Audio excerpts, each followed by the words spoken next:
a couple of weeks ago, you fought under Darren Till's promotion, Guerrilla Promotions. Guerrilla Promotions, yeah. How was that? How did you even get into? And for the people watching out there, if you were to call out one person, there's one person to call out. Who would you call out? Call out? Yeah. You've got. To be fair, Floyd's good in terms of skills as well. Yeah. I used to watch him a lot when I was younger. He's got good skills. Finally, just to finish off, if you were to give anyone some advice who's looking to go into the sport of boxing, to become a boxer, what advice would you give them? If you're not going to make a living out of it, you're going to have to make sacrifices, man. Like in this game.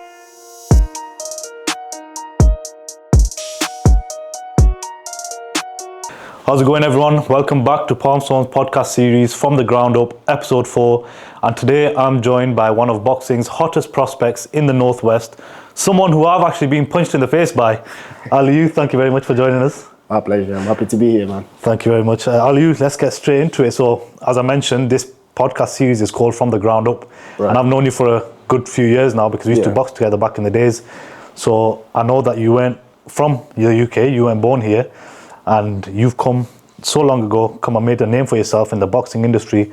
So talk to me, how did it feel coming up from the ground up into UK fresh? Yeah, I came to the UK, England, when I was 10, from Guinea. Okay. Obviously, coming here, not knowing the language and stuff is hard. Of course.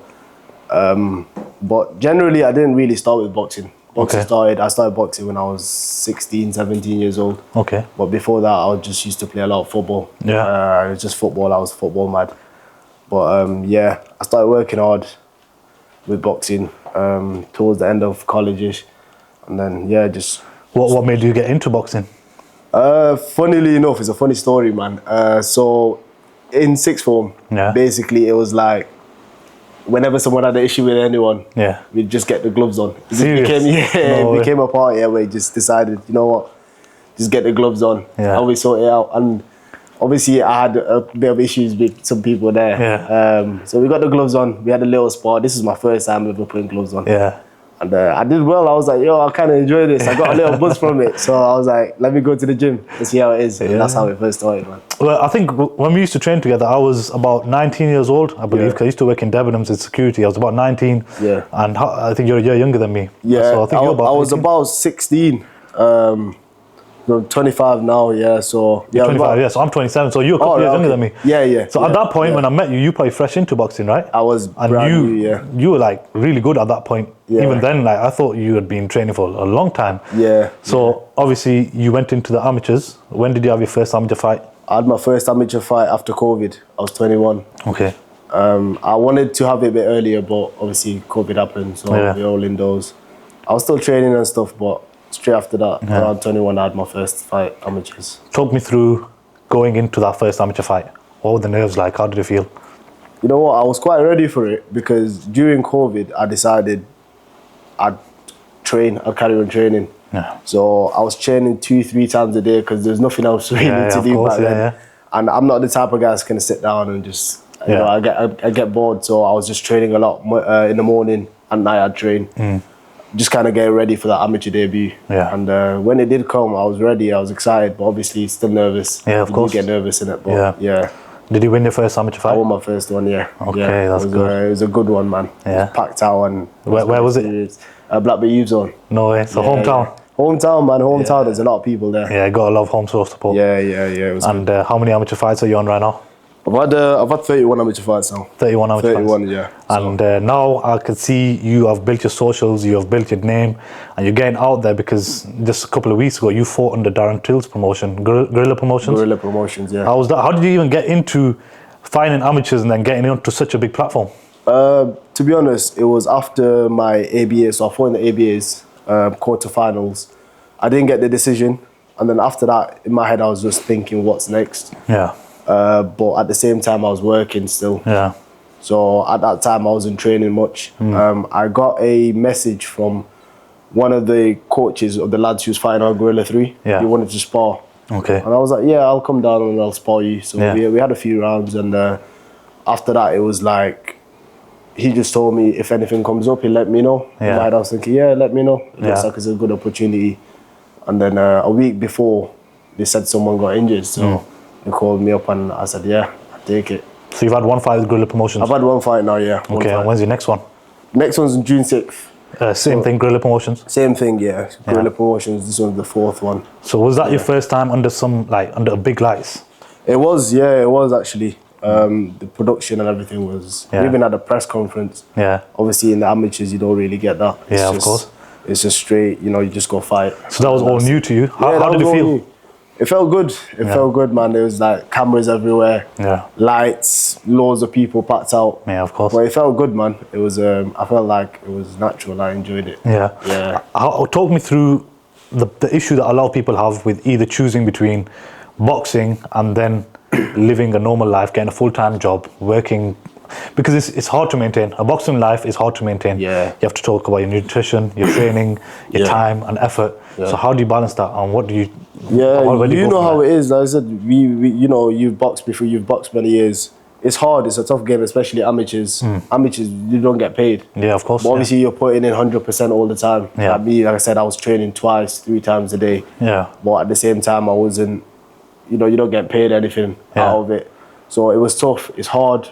But at the same time, it's just having a vision in your head, making them sacrifices, and it'll pay off. Exactly. Well, it's paying off. That's what I'm saying. Yeah. You put in the work, and it starts paying off slowly. Yeah, so of course. That's what it is. Yeah. So what's next for you? Are you going pro anytime soon? Yeah.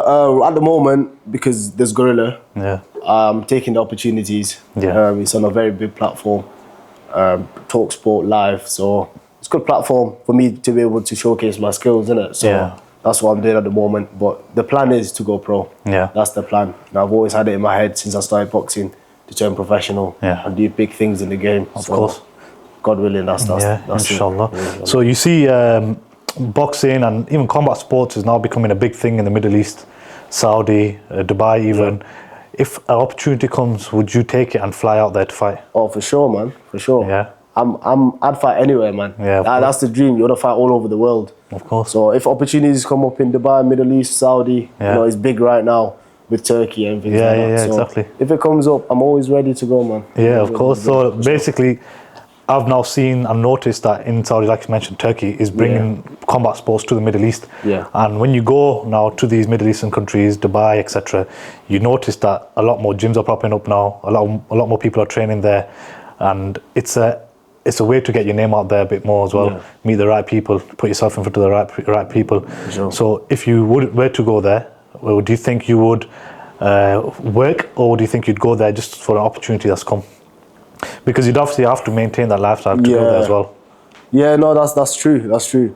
If I was to go there, it'd be strictly boxing. I'd try my best to train as much as possible, man. Yeah. Because I feel like if you put the work in, it's the opportunity. Like I said, the opportunities come up in the Middle East, and you want to be able to give it to you 100%. Yeah. And sometimes I feel like, working. Obviously, you need to work because you need to live. Yeah. But at the same time, it does hinder. The amount of work you put in. If you really think about it, there might be someone there who's training full time, morning, at night, and you're obviously working a lot. Yeah. And you can't train as much. You don't have the time. Yeah. Realistically, if you get in the ring with him, it'd be a lot more difficult. Yeah, of course. But that would be why I'd train. Okay. Of course. Talk to me about the step up from amateurs into your unlicensed boxing with Guerrilla Promotions, the difference between the competition, level of competition. As amateurs, the competition is elite, is good competition. A lot of people, that's grassroots. Yeah. A lot of people come from the amateurs. Olympics is in the amateurs, GB and things like that. So it's good competition. The main difference, I'd say, obviously, with Guerrilla, it's a bit more. It looks a bit more pro. Yeah. Amateurs, you're wearing 12-ounce gloves. Obviously, padding in the gloves for safety reasons. Yeah. 3 2-minute rounds or 3 3-minute rounds. So it's always 3 minutes. But here, I fought 5 rounds. What ounce gloves was it? 10-ounce gloves as well. Obviously, padding is completely different. So instead of having the padding in the knuckles, there's a lot more padding around the wrist. Okay. And less there, but. It feels a lot better though, in my opinion. A lot better. Feel quicker. I put them on, you feel a lot faster, and it just fits perfect, to be honest. How about getting hit? Does it hurt more? It does. It does, but you try not to get hit, man. You try not to get hit, but you have to be careful a lot more. Yeah. You can't rush in as much because with with them gloves, it's one punch. Yeah, of course. One clean punch. You know what I mean? That's what it takes. Yeah, of course. And have you ever? When was the time when you got hit the hardest? Do you remember it? I'd say my first fight. You know. Really? My first fight. Yeah. He landed a good right hand on me. I didn't show it as much, but I was like, oof. Did you get rocked? That's a good shot. I felt it, but I recovered quite quickly. Okay. But yeah, it happens, you know, you can't swing without getting wet. That's it. 100%. You know what I mean? It happens. Yeah, conditioned to. But at the same time, you learn from that as well. You learn how to react. Obviously, some people get hit hard. Yeah. They don't really know how to react to it. Yeah, and they might, you know, quit straight after that. Yeah, but when you get rocked like that and you come back from it and you win the fight, especially, it's a lot better, man. How did your parents react to you fighting and boxing? I'm guessing now they're obviously probably used to it. Yeah. But at the beginning, when you're obviously seeing your son getting hit or fighting, it must give them a bit of feeling. How were they? 100%, man. It's, you know what, because I come from a footballing background. Like my dad used to play football. Yeah. Even my mum used to play football. Really? So it's like, boxing wasn't really in the family at all. So when I first started, they were nervous. Just like any other parent would be, though, wouldn't it? Of course. You're getting punched. It's nerve wracking to see it. Yeah. But they got used to it. They saw I was doing well in it, and you know, they're supporting me, man. That's it. That's all you need. You need your parents' support, and you can go a long way. Exactly. That's the biggest thing. That's it. So that's it. Your next fight's on June 6th, you say? That's it. June 6th, and Guerrilla Promotions. Yep. And for the people watching out there, if you were to call out one person, there's one person to call out. Who would you call out? Call out? Yeah. You know, I don't know, man. If you were to make a name for yourself and say, right, okay, I want to call this person. I feel like with me, the way I want to make a name for myself is showcasing my skills. I feel like I do my talking in the ring. Yeah. I don't really try to call people out or it's never personal. It's always business. Yeah, that's how I always see it. Best way to think about it. Best way to think about it. So, but I know that obviously when you get in the ring, it's a whole different story. Yeah. You switch. Yeah. And then obviously it's no friendliness there, nothing like that. Exactly. And it's just straight business. But before that, I don't try to call anyone, badmouth anyone. I try to keep it simple, innit? You know what I mean? I feel like if you showcase your skills in the ring and people are seeing that, that's really what matters in the whole. Yeah. Unfortunately, we're in a day and age where people are just swearing and badmouthing each other just to get some sort of name, but then when it comes to it, they don't actually have any skills. Yeah. Literally, and then it's the other way around. People who, like the humble fighters, even like in MMA, Khabib and whatnot, they don't call people out. They're the ones with the skills. That's what I'm saying, man. You used to see him, like, even in boxing, you know, the humble beast, that's what you want to be. You want to be someone who doesn't call people out, but at the same time, you don't take anything from people as well. Because some people do try to rattle you or they do trying to do this, but at the same time, you already know you're about to get in the ring and you're going to do a few rounds in there. So, who's your inspiration in boxing? Who do you look up to? In terms of what? Skill-wise? Skill-wise, someone you look up to, or was like a pioneer for you in the sport? That's a good one, you know. I look up to the old schools, so Sugar Ray, Leonard. You've got, to be fair, Floyd's good in terms of skills as well. You know, I used to watch him a lot when I was younger. He's got good skills. And I'd say the Muhammad Ali, 100%. Yeah. I used to look up to him a lot just because he's a legend of the sport. Yeah. So yeah, I'd say he's probably the main one though. Do you think the heavyweights of today would do well against the heavyweights of the past? Because skills have increased all the times, but you see the difference as well. You see the difference. I wouldn't even say the skills have increased. I'd say the size, the athleticism has increased probably. The heavyweights of today are big. They're a lot bigger. But in terms of skill-wise, definitely back in the day, like there was a lot more heavyweights. If you saw even Mike Tyson, you know, the skills that they had, they're a lot more ferocious in that ring. And I feel like nowadays there's a few coming up. Yeah. But the legendary heavyweights are a lot more better in terms of skills, I reckon. Finally, just to finish off, if you were to give anyone some advice who's looking to go into the sport of boxing, to become a boxer, what advice would you give them? If you're starting off in the amateurs, it's not going to be easy. You know, like I said, you're not going to make a living out of it. You're going to have to make sacrifices, man. Like in this game, obviously I'm still nowhere near where I want to be. You know what I mean? I'm not like some guy that's already made or anything. But I'd say, listen, you have to just sacrifice, keep consistent. And that's it, man. Stay in the gym and learn as much as possible. No, of course. That's the best type of advice you get.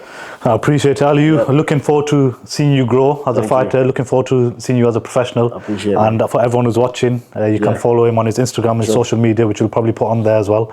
And looking forward to the future. And when you do come to the Middle East and you're making your name out there, Palmstone Dubai is here to host you whenever you need. Man. That's it. Nah, we're looking forward to it, man. Thank you very much. It's been a pleasure. Thank you for your time. Thank you.